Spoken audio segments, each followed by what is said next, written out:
ایک شخص کہتا ہے جی میں اگر کہیں غصہ کرتا ہوں یا گھر پر، یا میں کسی کو سلام نہیں کرتا پہلے، یا آپ آتے ہیں تو میں آپ کو دیکھ کر مسکراتا نہیں ہوں اگر، تو اس میں معاشرے کے بگاڑ کی کون سی بات ہے؟ میں اگر آپ کو سلام پہلے نہیں کرتا تو اس میں معاشرے کے بگاڑ کی کیا بات ہے؟ دیکھیے جی، اخلاق اور اخلاق کا حسن یہی ہے، آقا دو جہاں صلی اللہ علیہ وسلم کی یہی تعلیمات ہیں کہ آپ آگے بڑھ کر سلام کے اندر پہل کریں. ٹھیک ہے. اس سے آپ کے دل کا تکبر اور جو کبر ہے آپ کے دل میں وہ جاتا ہے. بلکہ تسلیم بھائی، نبی کریم صلی اللہ علیہ وسلم کا تو معمول یہ تھا کہ مر رسول اللہ صلی اللہ علیہ وسلم علی غلمان فسلم علیہ، کہ حضور تو چھوٹے چھوٹے بچوں پر بھی گزرتے تھے ان کے پاس سے تو آگے بڑھ کر پہلے سلام کے اندر پہل کیا کرتے تھے. تو معاشرے کا بگاڑ بئی معنی ہے کہ آپ کا سلام میں پہل نہ کرنا یہ آپ کے دل کے تکبر کو ظاہر کرتا ہے، اور اسلام یہ چاہتا ہے کہ آپ کے اندر اگر کوئی ایسی خصائل بد ہیں ان کو دور کرے. تو بالکل یہ معاشرے کے بگاڑ کا سبب بنتا ہے. باقی رہا مسکرا کے ملنا یا پھر اس کے معمولات ہیں، دیکھیں جی مسکرانا کوئی بہت زیادہ بھی نہیں ہے. آقا دو جہاں صلی اللہ علیہ وسلم کا معمول تھا کہ حضور مسکرایا کرتے تھے، لیکن یہ بھی کوئی فرض و واجب نہیں ہے کہ ہر وقت انسان مسکراتا رہے، اور صرف مسکراہٹ ہی پر منحصر اخلاق حسنہ نہیں ہے کہ صرف ایک مسکراہٹ ہی ہے کہ جس کی وجہ سے میں تو ایک مثال کے طور پر اس پر مزید بات کرتے ہیں. کالر بھی شامل کرتے ہیں. السلام علیکم. وعلیکم السلام. جی کون اور کہاں سے بات کر رہے ہیں؟ میں شازیہ بول رہی ہوں راول پنڈی سے. جی ہاں جی بھائی، آپ سب کو اور کیو ٹی وی کی پوری ٹیم کو رمضان مبارک. آپ کو بھی رمضان مبارک. ہاں جی، میرا ایک مسئلہ ہے، مفتی صاحب سے پوچھنا تھا، اور مجھے یہ بھی تھا کہ مفتی صاحب کے علاوہ مجھے کہیں سے تسلی نہیں ہوگی. چلیں اچھی بات ہے. یہ تو آپ اور آپ کا اگر یہ یقین ہے تو اللہ اس کی لاج بھی رکھتا ہے انشاءاللہ. تو میں نے یہ تھا کہ جن سے محبت کی وجہ سے ہماری آپس سے محبت ہے اس کے در پر حاضری کی ہمیں اجازت ملی ہے، تو ہم لوگ عمرہ پہ جا رہے ہیں. تو ہم نے یہ پتہ پوچھنا تھا مفتی صاحب سے کہ ہماری فلائٹ ہے جدہ وایا ریاض، اور ریاض میں ہمارا 7-8 گھنٹے کا اسٹے ہے، کہ ہم نے احرام ہم اسلام آباد سے ہی باندھ دیں یا ہم ریاض سے باندھ سکتے ہیں. دوسرا مسئلہ یہ ہے کہ اگر حائضہ عورت جس کو 10 دن گزر چکے ہوں کیا وہ روزہ رکھ سکتی ہے اور حرم میں داخل ہو سکتی ہے؟ یہ میں نے پوچھنا تھا. بہت شکریہ. ایک کال ہمارے ساتھ اور ہیں. السلام علیکم. وعلیکم السلام. جی کون اور کہاں سے؟ میں کراچی سے بات کر رہی ہوں. جی فرمائیے. میں قرآن شریف کی تلاوت کر رہی ہوتی ہوں اور آپ کا پروگرام دیکھ رہی ہوتی ہوں. اچھا. تو میرا ایسا کرنا ٹھیک ہے؟ اور میرا سیکنڈ کوشچن یہ ہے کہ جب قرآن شریف میں کوئی عذاب کی آیت آتی ہے یا کوئی جنت کی آیت آتی ہے، تو عذاب کی آیت پہ میری عادت ہے کہ میں دعا مانگتی ہوں کہ اللہ تعالیٰ مجھے اس سے امان بخشے، اور جنت کی آیت آتی ہے تو میں دعا کرتی ہوں کہ اللہ تعالیٰ مجھے ان میں شامل کرے جنہیں جنت ملے گی. تو میرا ایسا کرنا صحیح ہے یا نہیں؟ ٹھیک ہے، بالکل آپ کو بتاتے ہیں. ایک کال ہمارے ساتھ اور ہیں. السلام علیکم. السلام علیکم. وعلیکم السلام بھائی. جی کون اور کہاں سے؟ بھائی میں سعودیہ سے بات کر رہی ہوں، نام نہیں بتانا چاہ رہی. ٹھیک ہے کوئی بات نہیں، سوال کیجئے. مجھے بہت خوشی ہو رہی ہے کہ میں آپ سے بات کر رہی ہوں. بڑی مہربانی. سوال یہ ہے کہ یہ پوچھنا تھا کہ میرے ہسبینڈ کی ایک دکان ہے 15 لاکھ کی پاکستان میں. اچھا. اس کا رینٹ آتا ہے منتھلی. ٹھیک ہے. اس کے علاوہ ان کا گھر ہے 4 منزلہ کا، اس کا رینٹ آتا ہے، لیکن وہ سب جو نا وہیں پہ وہ دلا دیتے ہیں.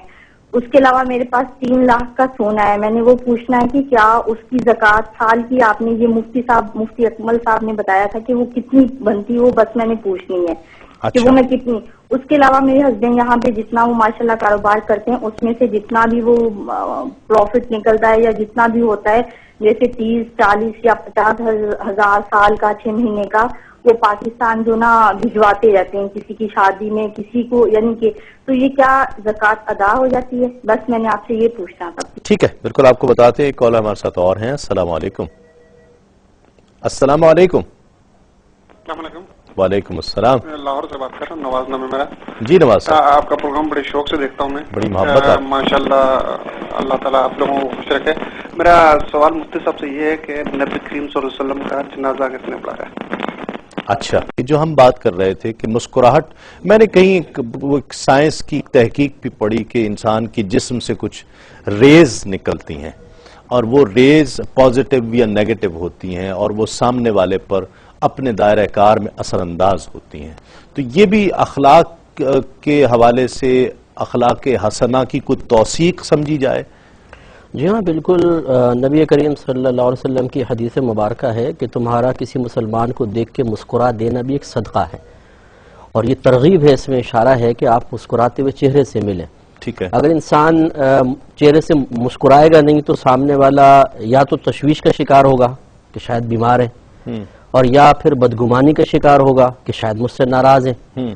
اور اس طریقے سے پھر بعض اوقات یہ بدگمانی دل میں بیٹھ جاتی ہے. مثلا آپ شادی بیاہ میں ملے اور آپ نے مسکرا کے نہیں دیکھا، یوں دیکھا، اس طرح منہ پھیر لیا، تو وہ آ کے وضاحت طلب نہیں کرے گا، دل میں کینہ بٹھا لے گا کہ یار میں نے دیکھا تھا تو یوں چہرہ پھیر لیا تھا. ٹھیک ہے. پھر وہ 10 کو بدزن کرے گا، اور اس طریقے سے یہ بدگمانیاں آگے بڑھ کر معاشرے میں ایک بگاڑ کا سبب بن جایا کرتی ہے. ایک مسکراہٹ جو ہے وہ بہت سارے کام جو ہے وہ اچھے غلط فہمیاں دور کر سکتی ہے، محبت میں اضافہ کرتی ہے، اور ایک آپ کی ترچھی نگاہ یا آپ کا چہرہ کسی کی طرف سے پھیر لینا، چاہے دل میں آپ کے خیال نہ ہو. بعض اوقات ایسا بھی ہوتا ہے کہ نگاہ صحیح نہیں پڑتی یا توجہ کسی اور جانب ہوتی ہے، ٹھیک ہے، لیکن اس کی طرف عدم توجہ ہی بعض اوقات ایک تسلسل کے ساتھ بگاڑ کا سبب بن جاتی ہے. صحیح. ناظرین، اس پر مزید بات کریں گے، اور دیگر اخلاق پر بھی، اچھی عادات پر بھی اور بری عادات پر بھی، اور وہ معاشرے پر کس کس طرح سے اثر انداز ہو سکتی ہیں. پھر اس کے بعد جب ہم اس منزل پر پہنچیں گے کہ یہ طے ہو جائے کہ یہ ہاں معاشرے پر اثر انداز ہوتی ہیں، تو پھر اس کا تدارک کیسے کیا جا سکتا ہے، ہم اپنی عادات کو بدلنے کے لیے کیا کر سکتے ہیں، کیا کوئی سیلف موٹیویشن ہے، کوئی ایسا طریقہ ہے کہ جس سے عادات کو تبدیل کیا جا سکتا ہے، جبلت کو تبدیل کیا جا سکتا ہے. آج یہ بہت اہم گوشہ ہوگا اس گفتگو کا، اور ہمارے ساتھ قاری احمد رضا جماعتی تشریف فرما ہے. ایک کلام سماعت کرتے ہیں. بسم اللہ. صلی اللہ علیک یا رسول اللہ وسلم علیک یا حبیب اللہ. نعمتیں بانٹتا جسمت وسیع شان گیا.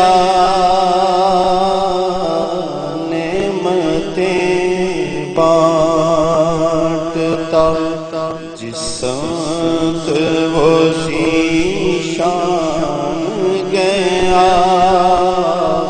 ساتھ ہی منشی رحمت کا قلمدان گیا. ساتھ ہی منشی رحمت کا قلمدان گیا. لے خبر جلد کے غیروں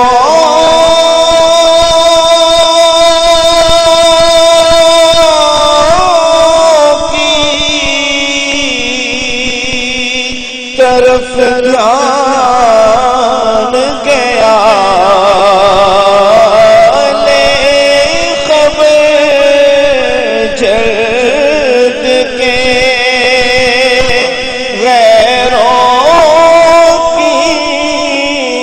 طرف دھیان گیا. میرے مولا میرے آقا تیرے قربان گیا. میرے مولا میرے آقا تیرے قربان گیا. دل ہے وہ جو تیری یاد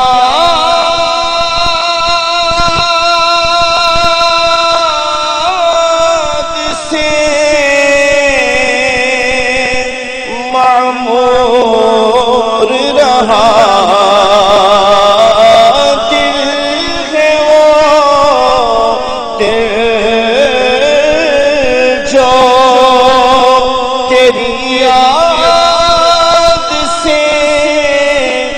معمور رہا.